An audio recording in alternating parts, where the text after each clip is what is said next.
Hi everybody, I wanted to give you a tutorial for the Halloween rainbow colorization effect just to help you get through this project quickly and to help you understand it a little bit better.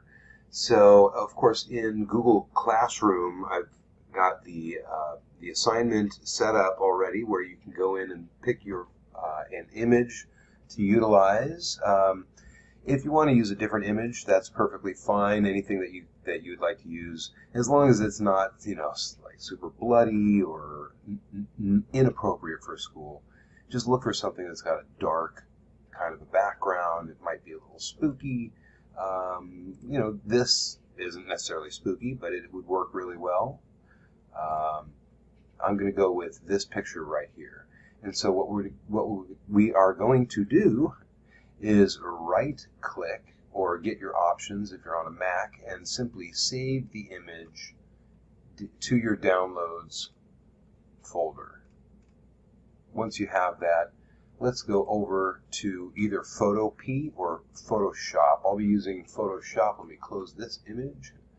I'll be using Photoshop, and it's basically the same process if you're in Photopea.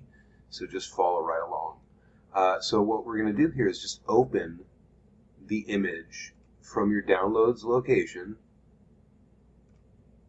There it is. So you'll see it in the layers over here with the image as a thumbnail on the layer. Okay, the first thing we're going to do is we need to desaturate the image. Remember, saturate is full color, when it's filled with color. To desaturate, you go up to image, adjustments, and here is desaturate. The shortcut is on your keyboard Shift, Control, and the letter U, or Shift Command U if you're on a Mac. Here we go, desaturate. That rips all the color right out. Next, what we want to do is add one new layer above, and I'm going to double click the word layer 1 and call it color. That's our color layer. Grab your brush, and then with your bracket keys on your keyboard, just make it about this big, or if you like, come up here and adjust the sizing accordingly to your image.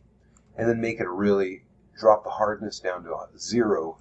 We want it a soft edge.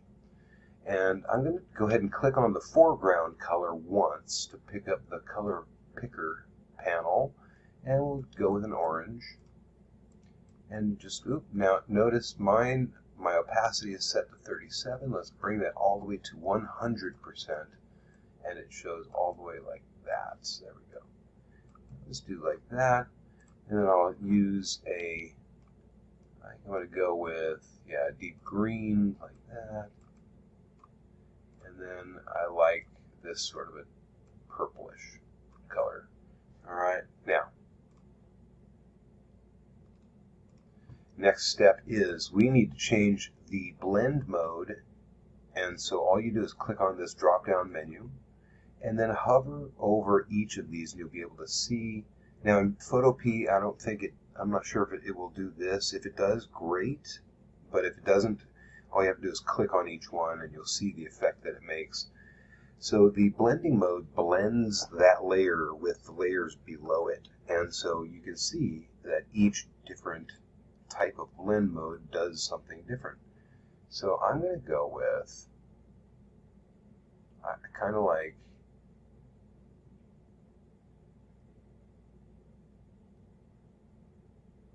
that one right there, vivid light.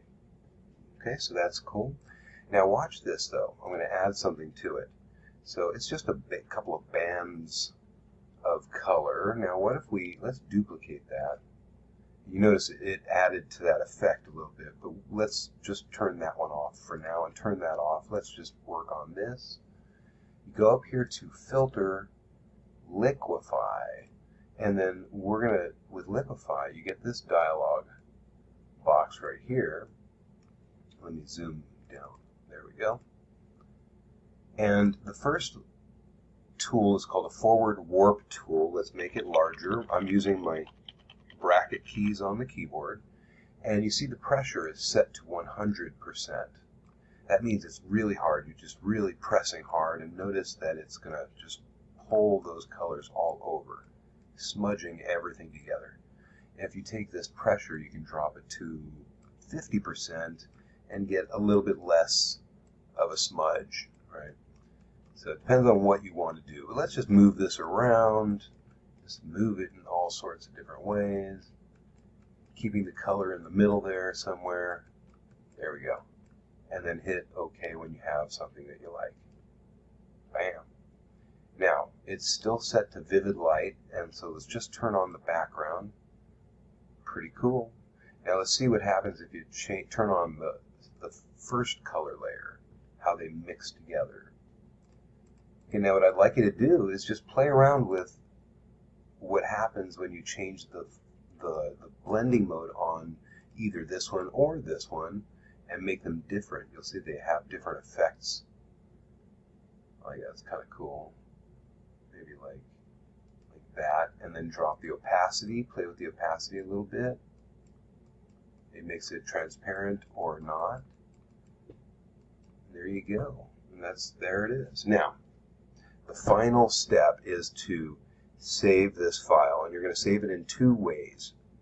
When you are in Photoshop, the source file, as I call it, the source file, which is the file that keeps all of your layers and effects, so that if you closed it, you can open it again and and work with them some more.